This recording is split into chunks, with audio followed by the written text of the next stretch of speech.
My name is Sarah. I'm 27 years old. And I need to start at the beginning, because none of this makes sense without it. Yesterday, I sat across from my boss in his office and listened to my own mother's voice coming out of his phone speaker. She was calm.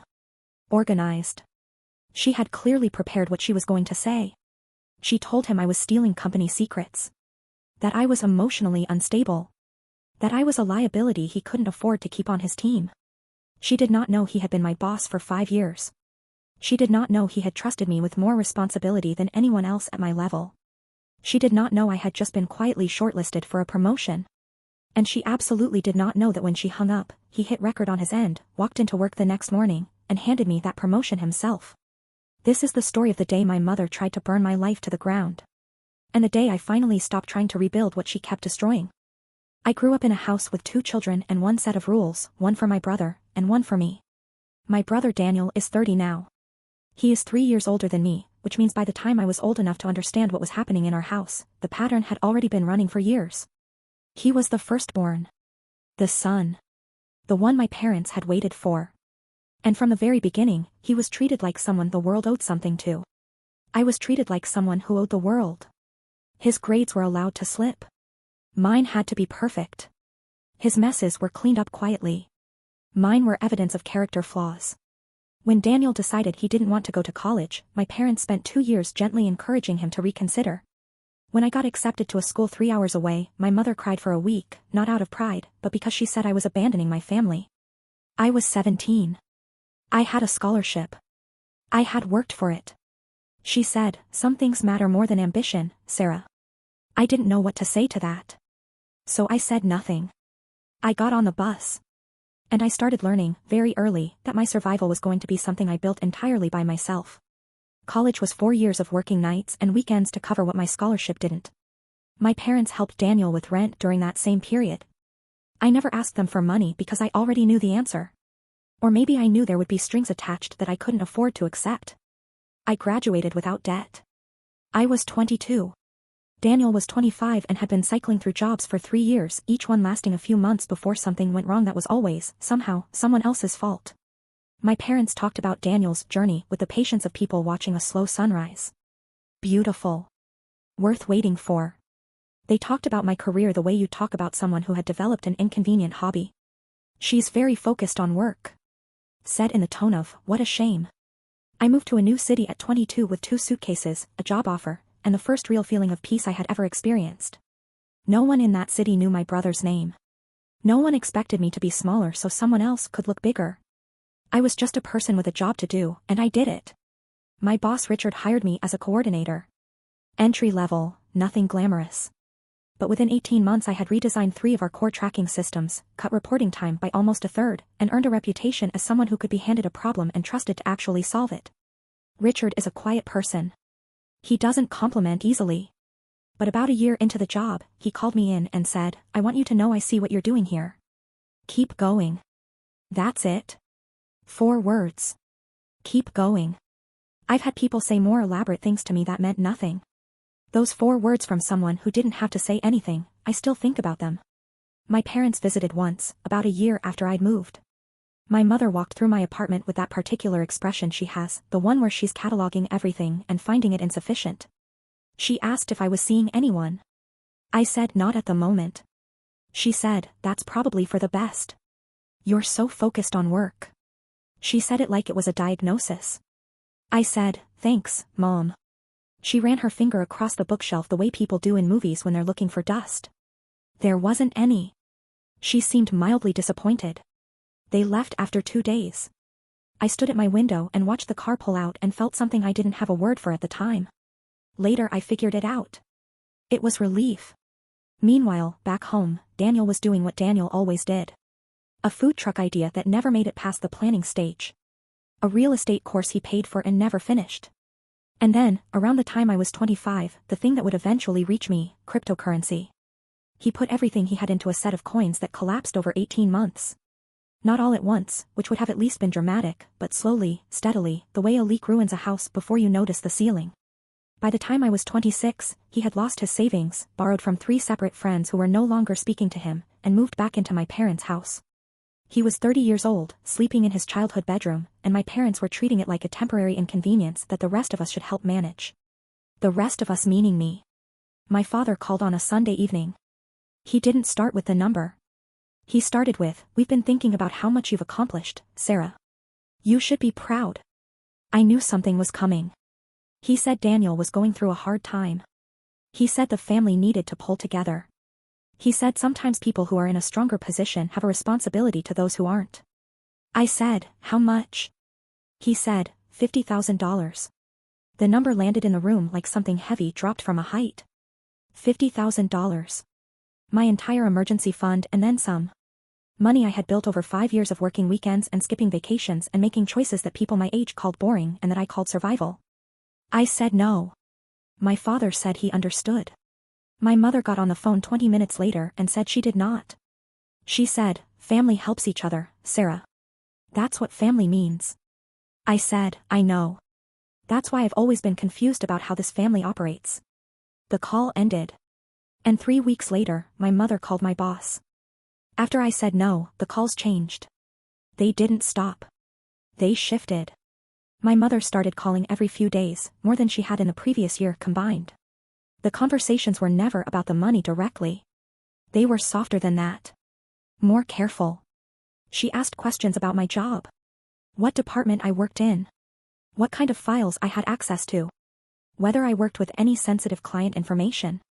She framed it as curiosity. As a mother finally taking interest in her daughter's career. I answered her. I thought she was trying. I was wrong. My brother called once during that period. That was unusual. Daniel and I have never been close. He was brief. He said he hoped I'd reconsider. He said the situation was harder than I understood. He said, "You've always been the strong one, Sarah. We need you right now." I said, "I know you do." I didn't say anything else. My father sent a text the following week. It said, "Your mother is very worried about you. She thinks you're not doing well." That was the first time I felt something cold move through me. Not anger, something quieter. A recognition. She was building something. I just didn't know what yet. On a Tuesday morning 3 weeks after I had said no, Richard asked me to come by his office. That wasn't unusual. We met regularly. But when I walked in, he was standing near the window instead of sitting at his desk, and he had his phone in his hand, and his expression was the kind that people have when they're about to hand you something they didn't want to have to hand you. He said, "I want to play you something. I need you to hear it before I say anything else." He pressed play. My mother's voice came out of the speaker and filled the room. She was composed. Methodical. She introduced herself as my mother and said she was reaching out as a concerned parent. She said she had reason to believe I had been accessing confidential company files outside the scope of my role. She said I had been under significant personal and financial stress that she was worried was affecting my judgment. She said she felt, as someone who loved me, that she had a responsibility to make sure the people I worked with knew the full picture. She used the word unstable twice. She said she worried about the company's exposure. She said she thought it might be best for everyone, including me, if I came home and got some support. She said this with the calm, measured tone of someone who had practiced. Who had thought about exactly which words would land and how. I stood in the middle of that office and listened to my mother try to end my career with a phone call. When it finished, Richard looked at me. He said, "I want you to know I recorded that. And I want you to know, in 5 years, you have never given me a single reason to doubt you. Not once. So I need you to understand that I didn't take this call seriously for a second. But I also thought you deserved to hear it." I couldn't speak for a moment. Not because I was going to cry, I wasn't, not yet, but because I was doing something that took everything I had. I was standing still. He said, "There's something else." He slid a folder across the desk. It was an offer letter. A promotion. A role that came with a team of 4, a significant budget, and a title that I had been quietly working towards since my 2nd year at the company. The salary increase was 30%. Richard said, "I was planning to bring this to you next month. But after that phone call, I thought today was a better day." I looked at the folder. I looked at him. I said, "Can I ask you something?" He said yes. I said, "How many people have tried something like that? Calling about an employee?" He thought about it. He said, "In 20 years of managing people? 3. You're the 3rd. I asked what happened with the other 2. He said, the first one, the employee quit before I could tell them. The second one, I didn't handle it as well as I should have. I've thought about that one a lot. He paused. I wasn't going to make the same mistake twice. I signed the offer letter right there on his desk. I walked out of that office with a promotion and an audio file Richard had sent to my phone. And I thought about my mother sitting somewhere, at her kitchen table, maybe, or in the living room where she and my father watched the same 3 television channels every evening, and thinking that the call had gone well. That she had done something useful. That she had been a good mother. I thought about that for a long time on the drive home. 3 days later, I heard a knock at my door. I knew before I opened it. My mother was in the hallway wearing the soft gray cardigan she puts on when she wants to look like she's been suffering quietly for your benefit. Her face was arranged into the expression I had been watching since childhood, the one that says I am a woman carrying more than you will ever understand, and I ask so little. She came in without being invited. That's always been her way. She sat on my couch and placed a printed folder on the coffee table. Inside was a handwritten breakdown of Daniel's debts. Organized by creditor.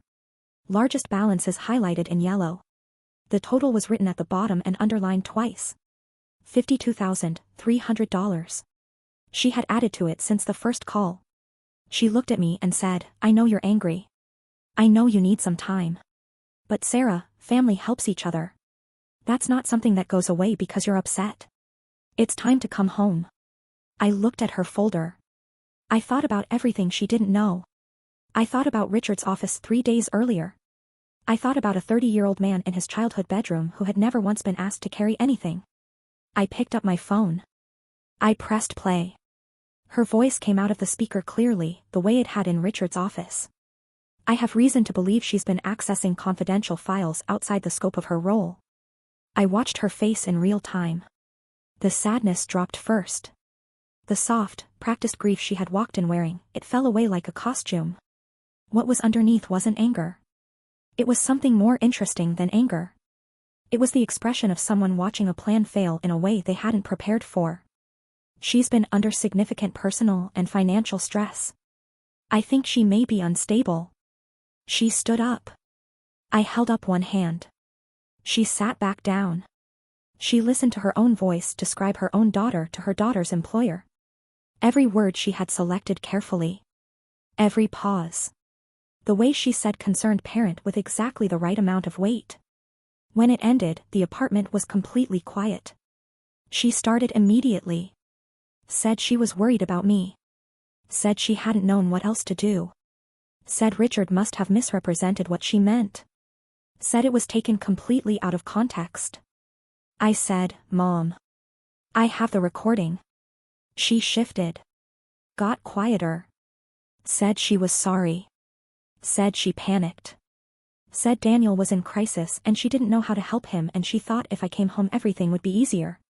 I said, when has coming home ever made anything easier for me? She didn't answer. I said, you called my boss.